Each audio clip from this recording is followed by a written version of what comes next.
Bienvenidos y bienvenidas a Sintonía Mercantil, el podcast del equipo de Derecho Mercantil de la PUC, donde exploraremos desafíos, transformaciones y oportunidades del mundo empresarial desde una mirada jurídica, actual y sostenible. En esta oportunidad contamos con la presencia de Isabela Monzante, abogada por la PUC, especializada en Derecho Corporativo y Sostenibilidad Empresarial.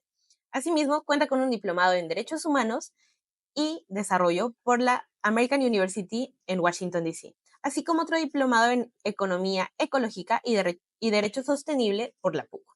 Ha trabajado en estudios como Payet, Ricaudi Pérez y Cuatro Casas, viendo y abordando temas de derecho corporativo, fusiones y adquisiciones, mercado de valores y financiamientos.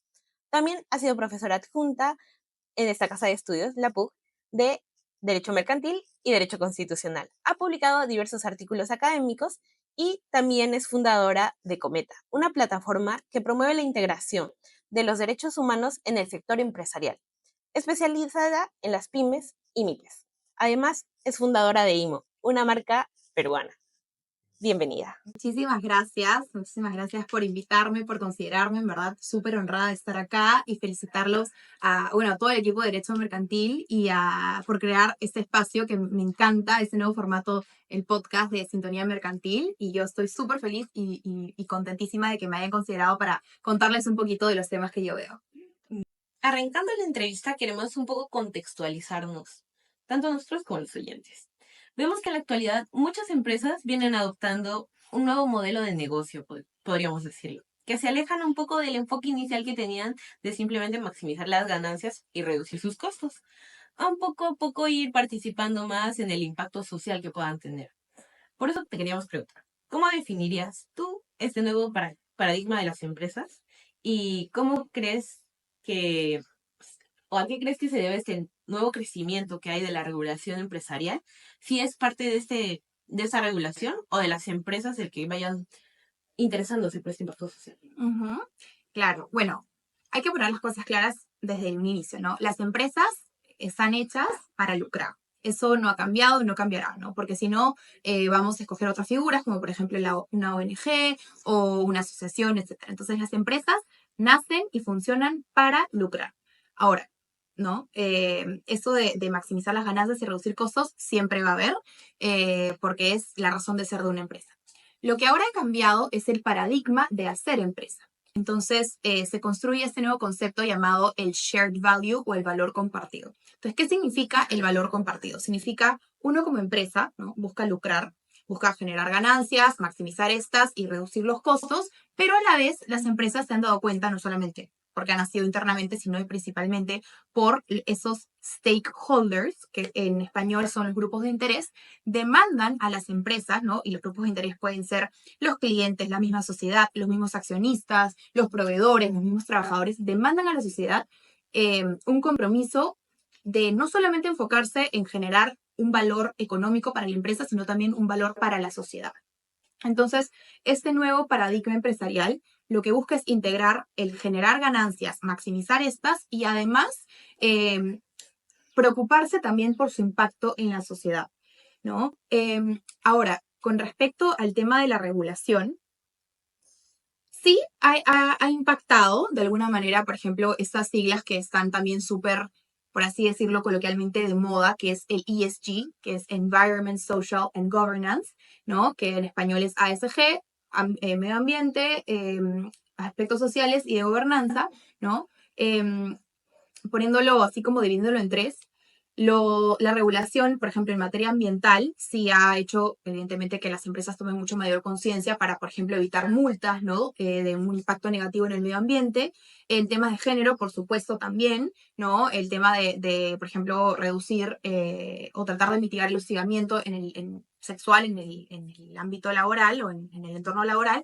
Y, por ejemplo, se me ocurre también en el tema social, el tema de la consulta previa, ¿no? El del derecho a la consulta previa, y eso ya lleva varias décadas, que ha hecho que las empresas tomen en cuenta aspectos que antes no tomaban en cuenta. Sin embargo, algo que sí es importante destacar es que la responsabilidad social empresarial va más allá de la regulación, ¿no? No es el mismo compliance nada más, que es de cumplir con la normativa, sino es una responsabilidad social que va más allá de lo que te pide la regulación. Ahora, la regulación impacta claramente de otros países, por ejemplo, en el Perú, ¿no? Impacta de dos maneras. De una manera impacta que muchas veces la regulación de otros países en temas de sostenibilidad, ¿no? que se asocian a ESG, digamos, se vuelven como estándares de mercado globalmente, ¿ok? Y en países como puede ser, por ejemplo, el Perú, no necesariamente tiene esa regulación, pero al volverse un estándar de mercado, porque no sé, Estados Unidos, la Unión Europea lo tienen como regulación, se vuelve un estándar de mercado, entonces el Perú tiene que cumplirlo por más que no sea regulación. Entonces eso sí se puede llamar como un tema de responsabilidad social empresarial porque no está regulado. Pongo un ejemplo, el tema de el género en los directorios. En la Unión Europea está regulado una cuota mínima de mujeres en los directorios de las empresas. En Perú no. En Perú no está regulado, ¿no? Pero se ve muy mal que una empresa, sobre todo las que cotizan en bolsas o sus valores en bolsa, no tenga mujeres en el directorio, ¿no? Entonces, eso ya sería un tema más de responsabilidad social empresarial porque no es un tema regulatorio, no es una norma que tiene que cumplir, pero es un estándar de mercado. Y por último, ya para cerrar esta pregunta un poco introductoria, que por eso me extendí un poco, la regulación sí puede impactar, digamos, directamente, o cada vez creo yo, en este aspecto va a impactar directamente en el Perú, porque, por ejemplo, el año pasado la Unión Europea sacó una directiva de sostenibilidad corporativa, en que las empresas que operan en la Unión Europea están obligadas a tener una diligencia, digamos, un escrutinio en que las empresas con las que contratan en su cadena de suministros cumplan con estándares de sostenibilidad. Entonces, si en Perú no tiene regulado ese tema, si una empresa peruana quiere contratar con empresas europeas, ¿no? y formar parte de su cadena de suministro, sí van a tener que elevar claramente esos estándares de responsabilidad social empresarial, sostenibilidad, derechos humanos, ¿no? Claro, lo siguen como una especie de tendencia. Bueno, para continuar, queremos saber, ya que hemos visto cómo se ha dado esta transformación en las empresas y que se sigue dando, que estas simplemente se van adaptando, ¿cuál crees tú que ha sido el papel del derecho mercantil? ¿Si ha facilitado estos cambios o tal vez ha puesto algún tipo de barrera? Queremos, pues, Uh-huh. Bueno, yo creo que el tema del derecho mercantil o el rol que ha tenido el derecho mercantil en este tema ha sido crucial, ¿no? Y no tanto desde la normativa, desde la legislación en sí, o sea, desde la normativa pura y dura que se tiene que cumplir o normas imperativas, sino yo creo que lo que ha tenido realmente un impacto, está teniendo un impacto bastante presente o bastante importante en el tema de la responsabilidad social empresarial y sostenibilidad, es el derecho mercantil como surgió, que es a través de la contratación, ¿no? El derecho mercantil puro y duro, claro, evidentemente hay normativa imperativa que cumplir, hay regulación, pero en realidad el derecho mercantil, digamos, esencial es el de la contratación, ¿no? Entre empresas, el contrato. Entonces, es ahí que el derecho mercantil cobra un rol importante, ¿no? Ciertamente hay regulación mercantil, como por ejemplo de la Superintendencia de Mercado de Valores, ¿no? Que también está tratando de impulsar el tema de la sostenibilidad, pero yo creo que al menos en Perú es bastante de soft law, o sea, es bastante no es, digamos, no son normas, como no son normas imperativas, es más que todo una guía, ¿no? Como por ejemplo el reporte de sostenibilidad. No es obligatorio el cumplimiento de los estándares del reporte de sostenibilidad, sí es obligatoria su remisión a la SMB, pero yo creo que el rol del derecho mercantil ha sido ser una herramienta en donde se contienen, digamos, estos estándares de responsabilidad social empresarial, ¿no? Les pongo un ejemplo. En Estados Unidos, en el 2017, me parece, 2018, aparecieron esos escándalos en Hollywood de el movimiento Me Too, ¿ok? Que se destaparon esta serie de escándalos de que hubo abusos digamos, hostigamiento sexual hacia muchas mujeres que trabajaban en la industria. Y luego se despertó un movimiento también en la red social, bueno, antes Twitter, ahora X, en que las mujeres empezaban a sacar una serie de denuncias contra los CEOs de las corporaciones y empezaron en los contratos de M&A, de fusiones y adquisiciones, a partir del 2019 más o menos, a incorporar unas cláusulas que se llaman las Me Too Clause, como, o sea, el Me Too fue el movimiento, ¿no? En el que en estos contratos que se llaman, bueno, los contratos de compraventa de acciones, o en inglés, comúnmente el derecho mercantil está lleno de anglicismo, el SPA, el Stock Purchase Agreement, hay una parte en esos contratos que es la parte de los reps and warranties, de las declaraciones y garantías. Entonces empezó a incorporar una rep, ¿no? Una declaración que tenías que, o sea, la empresa, el vendedor, tenía que revelar si había habido denuncias de hostigamiento sexual digamos, en la empresa, a qué nivel había llegado, cómo se había manejado.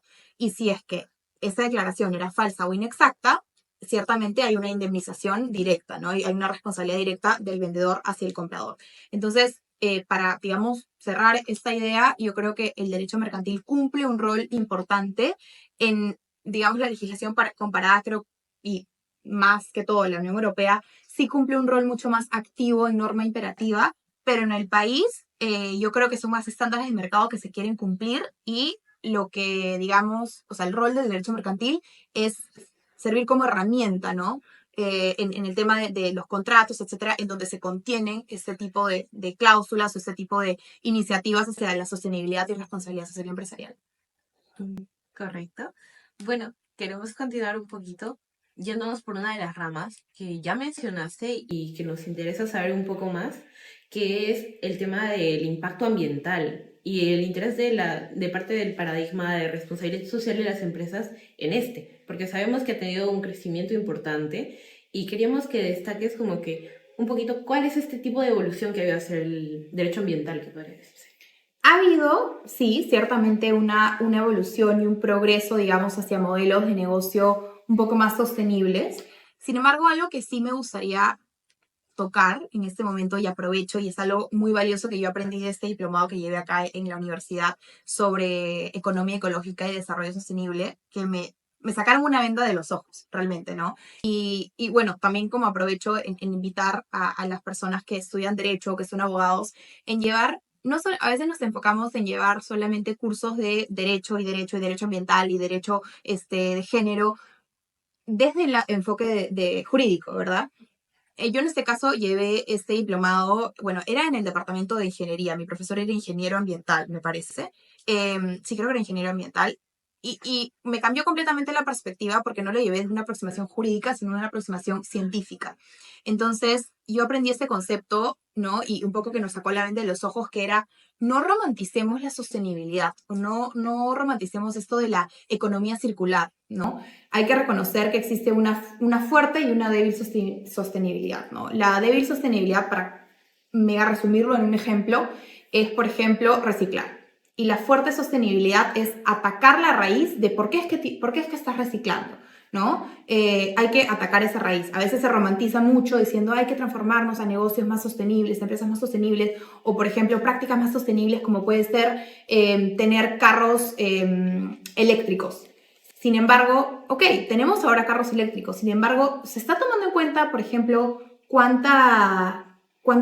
por ejemplo, litio se utilizan en las baterías de esos carros eléctricos, que es gigantesco. Entonces siempre hay que como ir con mucho escrutinio en esta transformación hacia modelos más sostenibles y por las mismas leyes de termodinámica, la economía no puede ser circular, ¿no? Entonces, yo creo que sí, o sea, habiendo dicho todo este disclaimer, ¿no? Toda esta aclaración, sí, las empresas han venido adoptando también políticas ambientales mucho más amigables, porque no solamente, ¿no? Existe un ahorro, por ejemplo, de energía o de agua, ¿no? En la huella hídrica, en la huella de carbono, existe un ahorro de costos para la sociedad, pero también el tener una huella de carbono baja, el tener una huella hídrica baja, te permite a la empresa acceder a muchos beneficios, como por ejemplo los bonos verdes o los préstamos sostenibles, ¿no? Los organismos internacionales, por ejemplo, el Banco Interamericano de Desarrollo, sé que ha otorgado numerosos préstamos cuyas tasas de interés se gradúan dependiendo de la huella de carbono o la huella hídrica de las empresas, ¿no? Entonces, ciertamente el tema o sea, de tratar de reducir el impacto ambiental de las empresas también se ve motivada porque te da acceso a muchísimas otras o sea, muchas iniciativas, muchas fuentes de financiamiento también, ¿no? Hoy en día existen muchos fondos de inversión que solamente se dedican a invertir en empresas sostenibles, ¿no? Y no solamente los fondos de inversión lo demandan, también los inversionistas, no solo los institucionales, sino los inversionistas particulares, se preocupan más por este tema de sostenibilidad de las empresas, ¿no? En este tema de sostenibilidad, ¿tú crees que sería importante el papel de las pequeñas y medianas empresas en esa transición? O sea, ¿dirías que es importante el mismo nivel de compromiso de, sin importar el tamaño de la empresa? Buenísima pregunta. De hecho, como mencionaste al inicio, justo yo el año pasado creé esta plataforma que se llama Cometa, en el que trato de integrar la difusión de los derechos humanos aplicada a la empresa, ¿no? Y a la sostenibilidad, y es una iniciativa peruana. Y nuestra economía no es como una economía, digamos, potencia mundial, Estados Unidos, ciertas potencias de Asia y la Unión Europea que tienen empresas gigantes. Nuestra economía es una economía de MIPES y de pymes, ¿no? Entonces, Em, primero, creo que para responder la pregunta, el tema de la responsabilidad social empresarial y la sostenibilidad tiene que ir muy ligado al impacto que tiene la empresa en la sociedad, ¿no? Entonces no vamos a pedirle a mi marca, por ejemplo, ¿no? Mi marca de ropa, que por supuesto apunta a guiarse de los temas de sostenibilidad, ¿no? ESG, por ejemplo, el empoderamiento de la mujer y tratar de, o sea, alejarse del fast fashion lo máximo posible, pero yo soy consciente que mi empresa es una pyme, ¿no? Y mi impacto en la sociedad no es tan grande como el de un banco o el de una minera. Entonces, el tema de incorporar esta responsabilidad social empresarial va muy ligado y es proporcional al impacto que tiene la empresa en la sociedad, ¿no? Yo no creo que la sostenibilidad y la RSE sea un gasto, es una inversión. De hecho, no solamente por el tema de que, por ejemplo, no sé, si, o sea, creo que KPMG,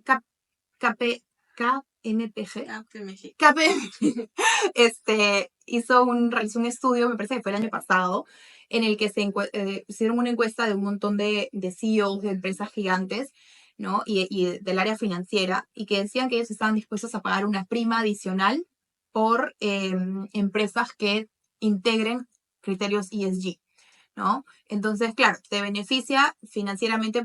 Hay estudios que comprueban que, ¿no? Teniendo criterios ESG, vas a reducir tus costos, vas a maximizar ganancias. Hay un ahorro también de energía, por ejemplo, ¿no? O sea, al tú, digamos, integrar criterios para reducir tu huella ambiental, claramente reduces costos de energía, gastos de agua, etcétera.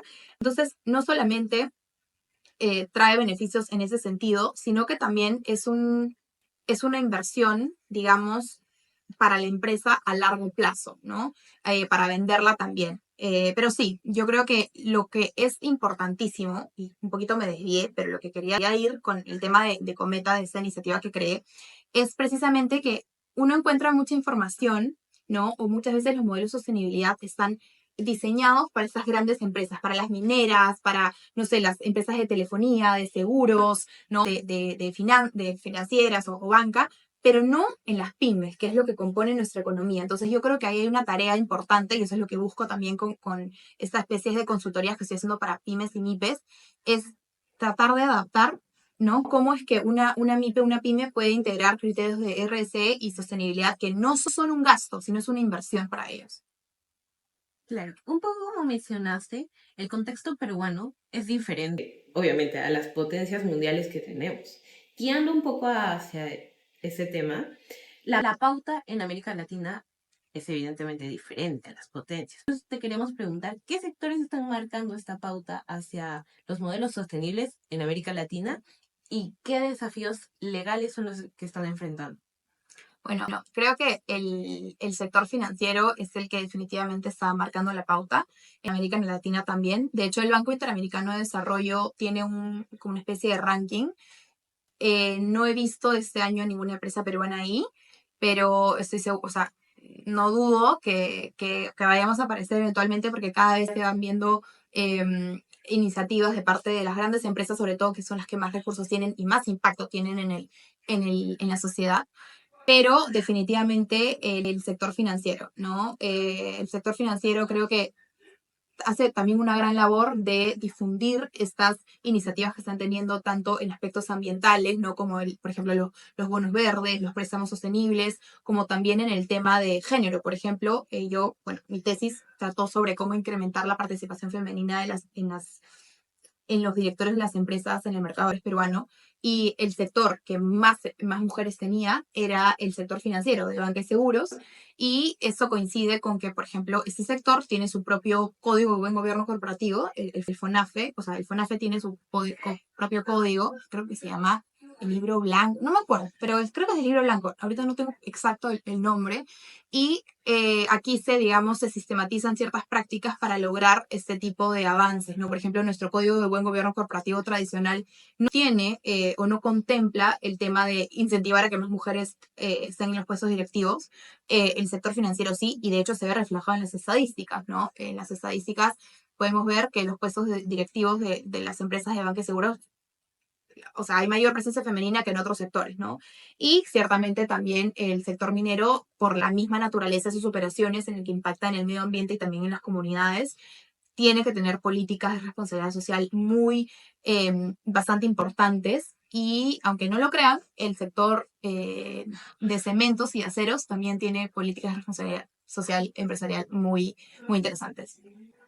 Pasando a un eje que es de la transformación social y el liderazgo femenino, porque nos interesa mucho hablar de ese tema contigo y más que vimos que también tenías un podcast y también en tus redes sociales el nombre de Era Femenina, queríamos un poco ingresar a este tema preguntándote, ¿tú crees que el desarrollo de las iniciativas de inclusión femenina se ha dado a la par de las otras iniciativas, como es la protección ambiental que ya hemos venido mencionando, o crees que ha habido un avance superior o tal vez más bajo a estos? Perfecto. Bueno, definitivamente sí. Yo creo que acá podemos tener dos ejes. El primero es que ciertamente el tema del empoderamiento femenino, tanto a nivel interno de la compañía como es en el tema del governance, del gobierno corporativo, ¿no? Y lo que hablábamos de incrementar la participación femenina en los directorios, ¿no? También se da afuera, ¿no? Porque hay diferentes empresas que pueden empoderar a la mujer. Pensemos un banco, ¿no? En Perú y en verdad en todos los países, ¿no? En Perú no ha nacido esto en todos los países y de hecho se ha venido desarrollando un derecho humano, o sea, se ha venido, porque los derechos humanos existen, solamente se declaran, se reconocen y se desarrollan, ¿no? Doctrina al respecto del derecho humano a la inclusión financiera. Y acá tiene muchísimo que ver el tema de género. Cómo es que tú empoderas a la mujer y le garantizas otros derechos a través de la inclusión financiera, a través de accesos a créditos, por ejemplo, ¿no? A través de accesos a una cuenta bancaria. Entonces, es un tema no solamente interno de una compañía, el tema de empoderar a las mujeres, evitar el hostigamiento sexual, evitar el acoso, ¿no? Y tratar de que escalen también sea en el sector público, en el sector privado, pero también un tema de la empresa para afuera, ¿no? Como por ejemplo esas iniciativas de inclusión financiera, sí, evidentemente se han dado a la par.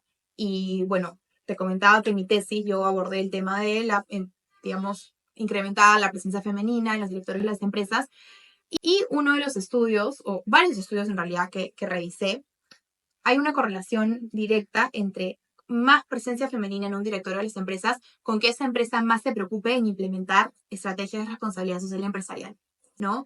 Y por otro lado, yo creo que el tener a mujeres en las empresas es un círculo vicioso. Si tú no tienes a mujeres, no solo en empresas, ¿no? También en el sector público, si tú no tienes a mujeres referentes, digamos, en cargos directivos, gerenciales, tú no puedes esperar que las mujeres que están abajo crezcan, porque no tienen modelos, no tienen, digamos, una mentora, ¿no? Entonces, creo que va a la par y está por esos dos lados ligados, pero por supuesto que existe una correlación directa entre ambos. Continuando con el tema de la presencia de la mujer en el directorio, ¿tú cómo dirías que se ha dado el crecimiento del rol de la mujer en el sector empresarial? Yo, o sea, vamos a ponerlo en un ejemplo claro y sigamos con el hilo de la presencia femenina en los directores de las empresas, que es un indicador de cómo está yendo el crecimiento de la mujer en este sector, ¿no? En el sector operativo.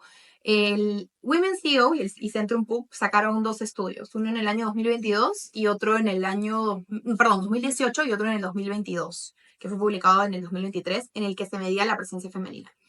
Las conclusiones de esos dos estudios es que sí hay un incremento de participación de mujeres en los directorios, o sea, que las mujeres están escalando, pero no es suficiente. ¿no? Incluso en algunos sectores hay una regresión, hay menos porcentaje de mujeres en ciertos puestos directivos.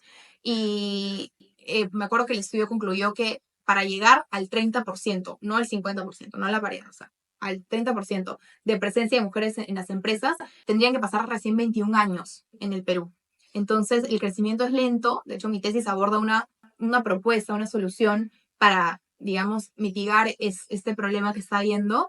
Y la causa, y también te respondo acá en la pregunta, es la discriminación estructural que existe.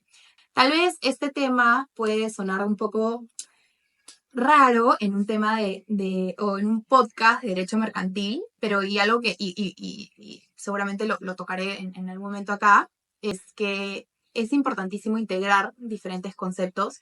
Y si queremos abordar esto desde un punto de vista corporativo, desde un punto de vista mercantil, no hay que ser ajenos o no hay que ser ciegos a las causas que existen. O sea, ¿por qué está habiendo este freno o por qué no se está, digamos, la mujer no se está llegando a desarrollar como podría desarrollarse? Es por un tema de discriminación estructural, ¿no? Por dos ejes. Por un lado, existe una discriminación estructural que asigna a la mujer roles, ¿no? Como por ejemplo ser la principal cuidadora de los hijos, la principal cuidadora del hogar, etcétera.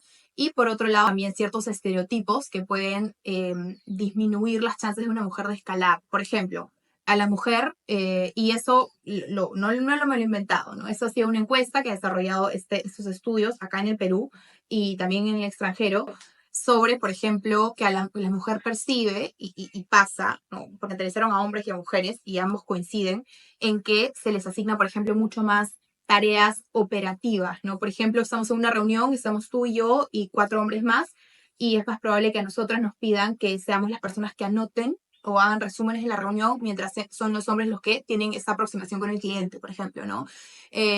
O también estereotipos que se les asignan a la mujer, como no somos muy asertivas, si es que elevamos la voz, ¿no? Un hombre puede ser asertivo, pero la mujer puede ser muy intensa. Entonces, sí hay un componente muy fuerte de discriminación estructural, y no es que sea una discriminación, ay, hay que discriminar a la mujer porque somos machistas. No, es una discriminación que incluso está en nosotras mismas también muchísimas veces, ¿no? No es una discriminación, ciertamente hay machismo abierto, pero muchas veces este machismo está sesgado, ¿no? En nuestros propios comportamientos y conductas. Internalizado. Exacto, eso.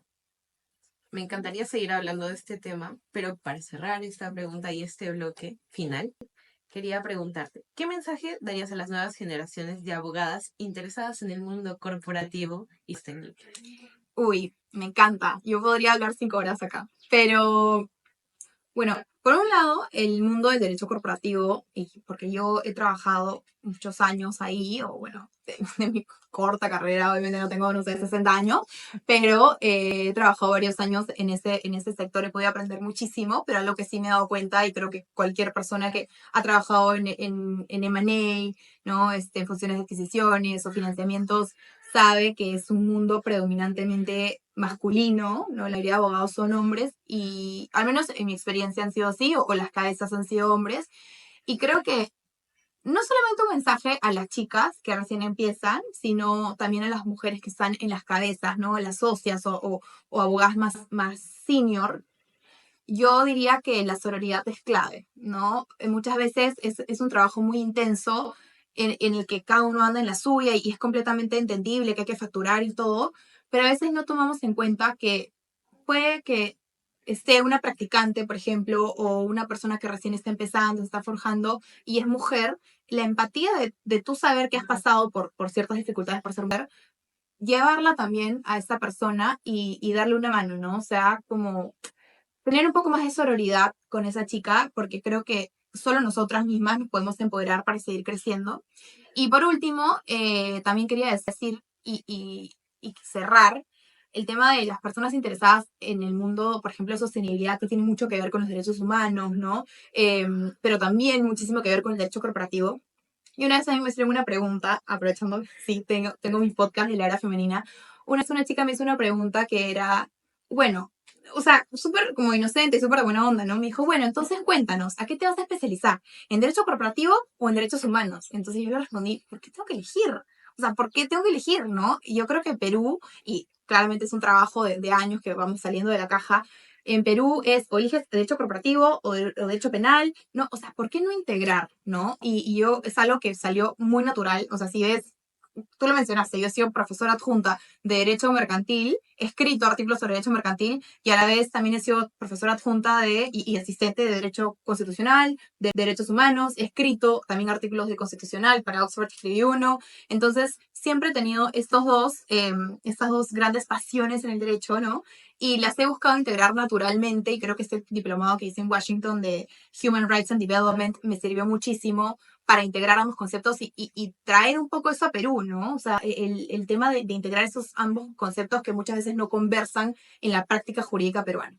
Pero bueno, es eso. ¿Ya?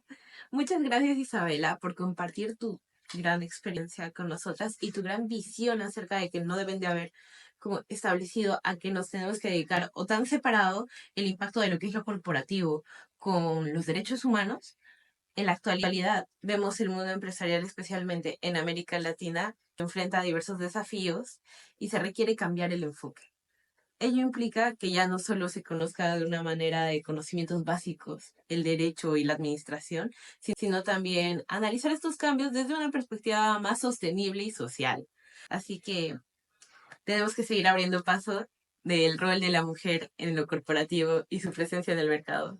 Definitivamente, te vuelvo a agradecer tu gran experiencia y este episodio que ha sido muy enriquecedor tanto para nosotros y para nuestros oyentes. A todos nuestros oyentes les agradezco por compartir este episodio con nosotros. No se olviden que seguimos en redes sociales y nos pueden buscar como Sintonía Mercantil y el equipo de Derecho Mercantil. Gracias.